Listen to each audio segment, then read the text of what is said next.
ஒன்றியத்தை ஆளக்கூடிய பாஜக அரசு கடந்த 2023ஆம் ஆண்டு ஒரு திட்டத்தை கொண்டு வந்தாங்க. அதோடைய பேர் என்ன தெரியுமா? விஸ்வகர்ம திட்டம். 3 லட்சம் ரூபாய் வரை கடன் வழங்கக்கூடிய திட்டம்னு சொன்னாங்க. நம்மை பொறுத்த வரைக்கும் எந்த திட்டமாக இருந்தாலும் அது சமூக நீதிய சமத்துவத்தை நிலைநாட்டக்கூடிய நோக்கத்தோடு இருக்கணும். அந்த விஸ்வகர்ம திட்டம் அப்படியான திட்டம் இல்லை. அந்த திட்டத்தின் கீழ் ஒருத்தர் பயன் பெறணும்னா காலங்காலமா செஞ்சுட்டு வரக்கூடிய தொழிலைத்தான் செய்யணும்னு நிபந்தனை விதிக்கப்பட்டிருந்துச்சு. இது சாதிய பாகுபாடுகளை குலத்தொழில் முறைய வெளிப்படையாகவே ஊக்குவிக்குதுன்னு சொல்லி நாம கடுமையாக எதிர்த்தோம். படிப்பை விட்டு வெளியே போற மாணவர்களையும் மீண்டும் கல்வி சாலைக்குள்ள அழைச்சிட்டு வர்றதுதான் ஒரு அரசோட கடமையை தவிர அவங்கள படிப்பை விட்டு வெளியேற்றுறதும் அதுவும் குடும்ப தொழிலை செய்ய சொல்றதும் கிடையாது. ஆனா ஒன்றிய பாஜக அரசு குலத்தொழிலை ஊக்குவிக்க பாடுபடுது. நான் முதலும் திட்டத்தில் எதிர்கால உலகத்தை எதிர்கொள்ள தேவையான திறன் பயிற்சிகளை கொடுத்து நம்ம குழந்தைகள் பெரிய பெரிய நிறுவனங்கள்ல உயர் பொறுப்புகள்ல வேலை செய்யணும்னு நாம நினைக்கிறோம். ஆனா பாஜக என்ன நினைக்குது? குடும்ப தொழில பயிற்சி கொடுத்து அவங்களை வெளி உலகத்தை பார்க்க கூடாதுன்னு நினைக்குது. ஆனா மிக மிக முக்கியமான இந்த 3 மாறுதல்களை ஒன்றிய அரசு ஏத்துக்க மறுத்துட்டாங்க. கைவினை கலைஞர்களுடைய வாழ்வாதாரத்தை முன்னேற்றுறது அதுல நாங்க உறுதியாக இருக்கோம். சாதி அடிப்படையில பாகுபாடு காட்டாத ஒரு திட்டத்தை உருவாக்க நாங்க முடிவு பண்ணோம். தமிழ்நாட்டில் இருக்கக்கூடிய அனைத்து கைவினை கலைஞர்களுடைய சமூக பொருளாதார மேம்பாட்டுக்காக இன்று நாம் தொடங்கி வைக்க இருக்கக்கூடிய இந்த கலைஞர் கைவினை திட்டம் என்பது சமூக நீதியை, சமநீதியை, மனித நீதியை, மனித உரிமை நீதியை நிலைநாட்டக்கூடிய திட்டம். இந்த திட்டத்தோட சிறப்புகளை சொல்றதுக்கு முன்ன ஏன் இந்த திட்டத்தை உருவாக்கணும் என்ற அரசியல் பின்னணியை நான் சொல்ல விரும்புகிறேன். ஒன்றியத்தை ஆளக்கூடிய பாஜக அரசு கடந்த 2023ஆம் ஆண்டு ஒரு திட்டத்தை கொண்டு வந்தாங்க. அதோடைய பேர் என்ன தெரியுமா? விஸ்வகர்ம திட்டம். 18 வகையான கைவினை கலைஞர்களுக்கு திறன் பயிற்சி தந்து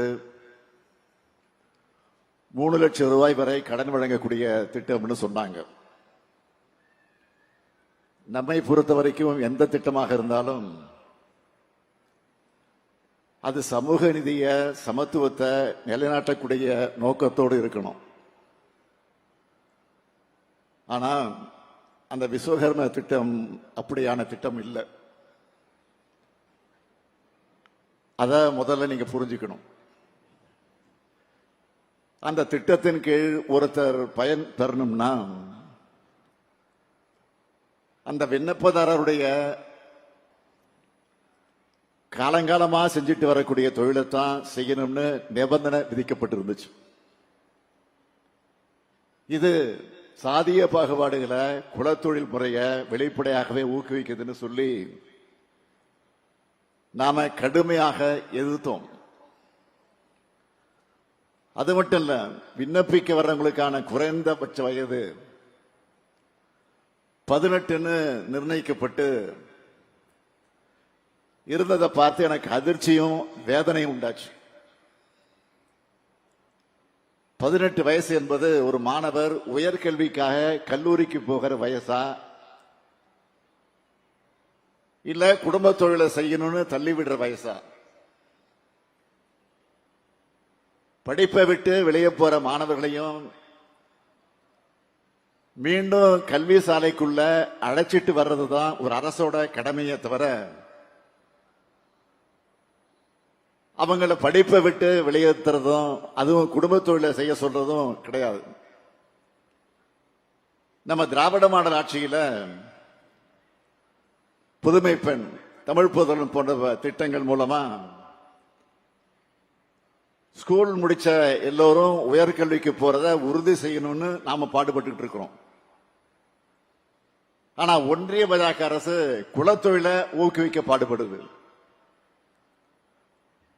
நாம நான் முதலும் திட்டத்தில் எதிர்கால உலகத்தை எதிர்கொள்ள தேவையான திறன் பயிற்சிகளை கொடுத்து நம்ம குழந்தைகள் பெரிய பெரிய நிறுவனங்கள்ல உயர் பொறுப்புகள்ல வேலை செய்யணும்னு நாம நினைக்கிறோம். ஆனா பாஜக என்ன நினைக்குது? குடும்ப தொழில பயிற்சி கொடுத்து அவங்கள வெளி உலகத்தை பார்க்க கூடாதுன்னு நினைக்குது. அதுவும் சாதிய வேறுபாடுகள் நிறைஞ்ச இந்திய சமூகத்தில் இது என்ன மாதிரியான விளைவுகளை ஏற்படுத்தும்?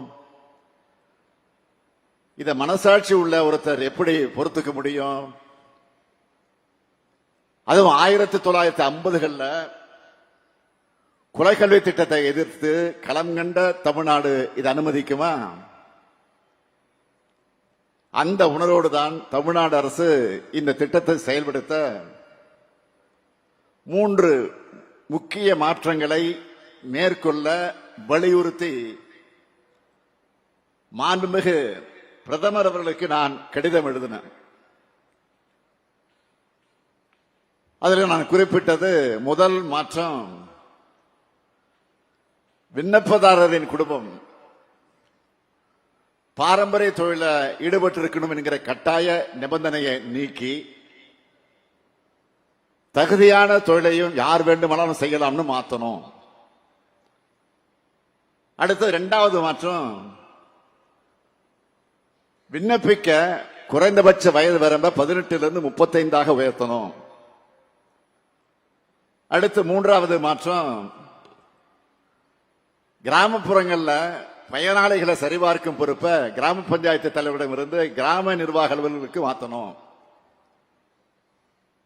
ஆனா மிக மிக முக்கியமான இந்த 3 மாறுதல்களை ஒன்றிய அரசு ஏத்துக்க மறுத்துட்டாங்க. எந்த திருத்தமும் செய்ய முடியாதுன்னு சொல்லிட்டாங்க. அதனாலதான் பிரதமரின் விஸ்வகர்மா திட்டத்தை தற்போதைய வடிவத்தில் தமிழ்நாடு அரசு செயல்படுத்தாதுன்னு ஒன்றியத்தில் இருக்கக்கூடிய MSME துறையினுடைய அமைச்சருக்கு எழுத்துப்பூர்வமாக இதை நாங்க தெரிவிச்சிட்டோம். அதே நேரத்தில் கைவினை கலைஞர்களின் வாழ்வாதாரத்தை முன்னேற்றுறது அதுல நாங்க உறுதியாக இருக்கோம். அதுக்காக சாதி அடிப்படையில் பாகுபாடு காட்டாத ஒரு திட்டத்தை உருவாக்க நாங்க முடிவு பண்ணணும். அதன்படி உருவானதுதான் இந்த கலைஞர் கைவினை திட்டம் என்பதை நீங்க புரிஞ்சுக்கணும்.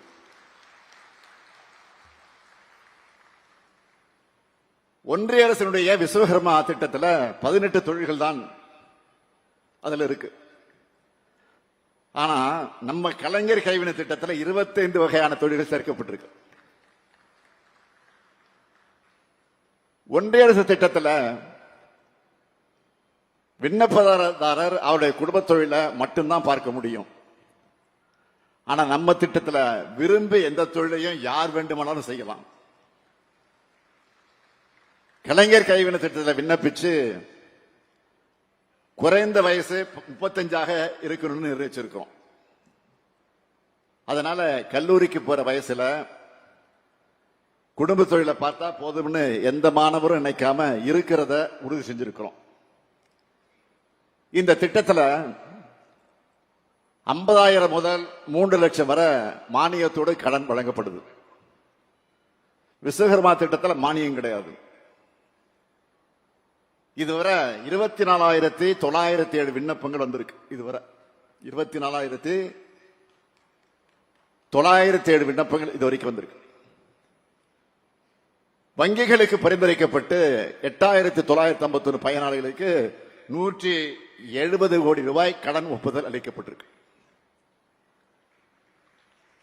கலைஞர் கைவினை திட்டமானது தமிழ்நாட்டில் இருக்கக்கூடிய அனைத்து வகை கைவினை கலைஞர்களுக்கும் அதிகாரம் அளிக்கக்கூடிய வகையில் உருவாக்கப்பட்டிருக்கு. யாரையும் விளக்காம சமூக பாகுபாடு பார்க்காம உருவாக்கப்பட்டிருக்கு. ஆர்வமான கைவினைஞர்கள் விரும்பின தொழிலை செய்யலாம் என்கிற அடிப்படையில் தான் இந்த திட்டத்தை உருவாக்கி இருக்கும். ஒரு காலத்தில் அப்பா பார்த்த தொழிலைத்தான் பிள்ளையும் பார்க்கணும்னு குலத்தொழில் முறை இருந்துச்சு. அந்த அடிப்படையில் தொடக்கத்திலே நான் சொன்ன மாதிரி அப்பா தொழில மகனுக்கு கற்றுத்தர குலக்கல்வி முறைய ராஜாஜி ஆட்சி காலத்தில் உருவாக்கினாங்க. அப்போ இதுக்கு எதிராக தந்தை பெரியாரும் பேரறிஞர் அண்ணாவும் போராடினாங்க. பெருந்தலைவர் காமராஜர் அவர்கள் தான் அந்த முறையை திரும்ப பெற்றார். இத்தனை ஆண்டுகளாகியும் சிலரோட மனசுல இருந்து அந்த பழமைவாதம் இன்னும் போகல என்பதன் அடையாளம் தான் விஸ்வகர்மா திட்டம். அதை எதிர்த்து நம்ம திராவிட மாடல் அரசு சமூக நீதி திட்டமா கலைஞர் கைவினை திட்டத்தை உருவாக்கி இருக்கு. இதுதான் காலத்துடைய வெற்றி, இதுதான் திராவிட இயக்கத்துடைய வெற்றி. போராடும் இடத்திலிருந்து நம்ம மாற்று திட்டத்தை உருவாக்குற வளர்ச்சியை அடைஞ்சிருக்கிறோம். இது ஒரு கட்சியின் ஆட்சி அல்ல, ஒரு கொள்கையின் ஆட்சி. நான் தொடர்ந்து சொல்லிட்டு வரேன். அந்த அடிப்படையில் தான் இது போன்ற திட்டங்களை தீட்டுறோம். தமிழ்நாடு இன்றைக்கு மாபெரும் வளர்ச்சியை பெற்றிருக்குன்னு சொன்னா பெரு நிறுவனங்களால மட்டுமே இந்த வளர்ச்சி வந்துடல. சிறு குறு நடத்துற நிறுவனங்களால தான் இந்த வளர்ச்சியை நாம சாத்தியமாக்கி இருக்கிறோம். இந்த துறைக்கு பொறுப்பேற்றிருக்கக்கூடிய நம்முடைய அருமை சகோதரர் மாண்புமிகு தாம அன்பரசன் அவர்கள் இந்த துறையை சிறப்பா வளர்த்தெடுத்து கொண்டு வருகிறார். கடந்த 10 ஆண்டுகள்ல இல்லாத அளவுக்கு MSME நிறுவனங்களை அவர் வளர்த்தெடுத்திருக்கிறார். அவை பெருந்தொழிலுக்கு துணையாக இருந்து நாட்டின் இன்க்ளூசிவ் மற்றும் ஆல்ரவுண்ட் சமூக வளர்ச்சிக்கு குறிப்பிடத்தக்க பங்களிக்கிறது. உள்ளூர் வளங்களை பயன்படுத்தி அந்த பகுதி மக்களுக்கு வேலை வாய்ப்பு வழங்குறதுல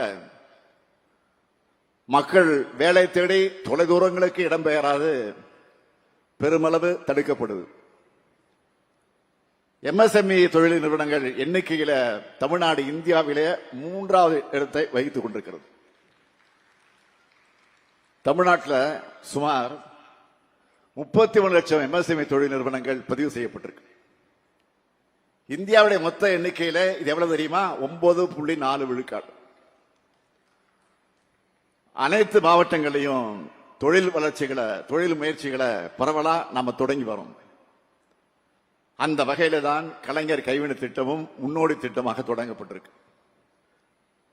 கலைஞருடைய வாழ்வாதாரத்தை பாதுகாத்து அவங்க வளர்ச்சிக்காக தமிழ்நாடு கைவினை பொருள்கள் மேம்பாட்டு நிறுவனம் பூம்புகார் நிறுவனத்தை முதலமைச்சராக தலைவர் கலைஞர் அவர்கள் 1973ஆம் ஆண்டு தொடங்கி வச்சார்.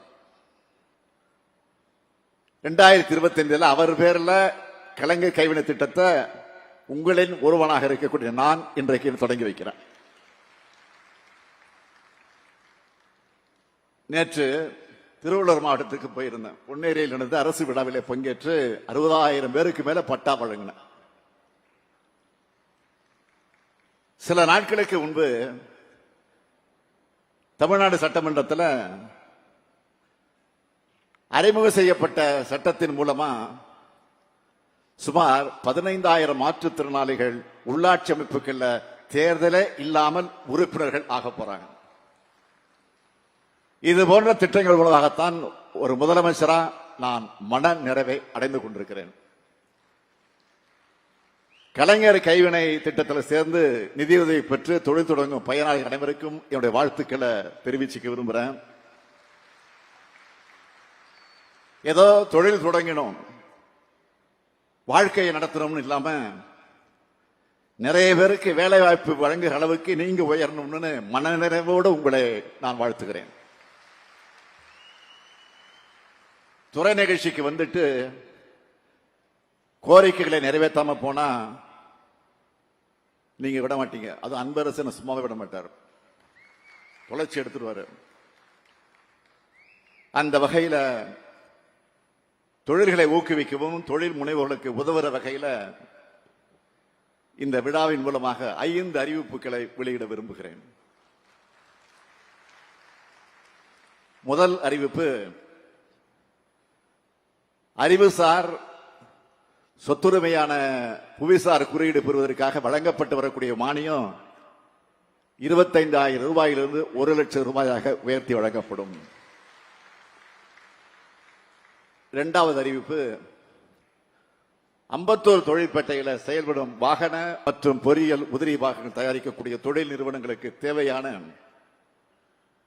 அளவியல் மற்றும் உலோகவியல் ஆய்வகங்கள் 5 கோடி ரூபாய் செலவில் அமைக்கப்படும். மூன்றாவது அறிவிப்பு, தொழில் நிறுவனங்கள் மிகுதியாக இருக்கக்கூடிய காஞ்சிபுரத்து பழதண்டலத்தில் சாலை கட்டமைப்பு மற்றும் மழைநீர் வடிகால் அமைக்க 5 கோடி ரூபாய் செலவில் உட்கட்டமைப்பு வசதிகள் மேம்படுத்தப்படும். நாலாவது அறிவிப்பு, காக்கலூர் உற்பத்தியாளர்கள் தொழிற்பேட்டையில் தொழில்நுட்ப திறன் மேம்பாட்டுக்கான பயிற்சி மையம் மற்ற இயந்திர தளவாடங்கள் கூடிய பொது வசதி மையம் 3 கோடியே 90 லட்சம் ரூபாய் செலவில் ஏற்படுத்தப்படும். ஐந்தாவது அறிவிப்பு, குறு மற்றும் சிறுதொழில் நிறுவனங்கள் உள்நாட்டில் வர்த்தக கண்காட்சிகள் மற்றும் நிகழ்வுகளில் பங்கேற்க வழங்கப்படக்கூடிய காட்சிக்கூட கட்டணத்துக்கான நிதி உதவி 1 லட்சம் ரூபாயிலிருந்து 2 லட்சம் ரூபாயாக உயர்த்தி வழங்கப்படும். அரசு சார்பில் நாங்க வழங்குறது இந்த சிறு உதவி மட்டும்தான். அது மூலமா உரம் பெற்று உயர்ந்து வளர்ந்து நீங்களும் வாழ்ந்து மற்றவங்களையும் வாழ வைக்க வேண்டிய கடமை உங்க கையில இருக்கு. தெய்வத்தான் ஆகாதது எனினும் முயற்சி தன் மெய்வருத்த கூலி தரும் என்கிறார் வள்ளுவர். முயற்சி திருவினை ஆக்கும் என்பதை அனைவரும் உணர்ந்து உழைப்பை செலுத்துங்க. உங்க தொழில புதிய டெக்னாலஜியை பயன்படுத்துங்க. தொழிலை விரிவு செய்யுங்க. உங்களையும் உங்க குடும்பத்தையும் உங்க பகுதியும் வளப்படுத்துங்கன்னு கேட்டு வாழ்த்தி விடைபெறுகிறேன். நன்றி, வணக்கம். முடக்குவாதம், மூலம் உள்ளிட்ட நோய்களுக்கு சிறப்பு சிகிச்சை பெற ஸ்ரீவித்யா சித்தா மற்றும் வர்மா மருத்துவமனை, அரியலூர்.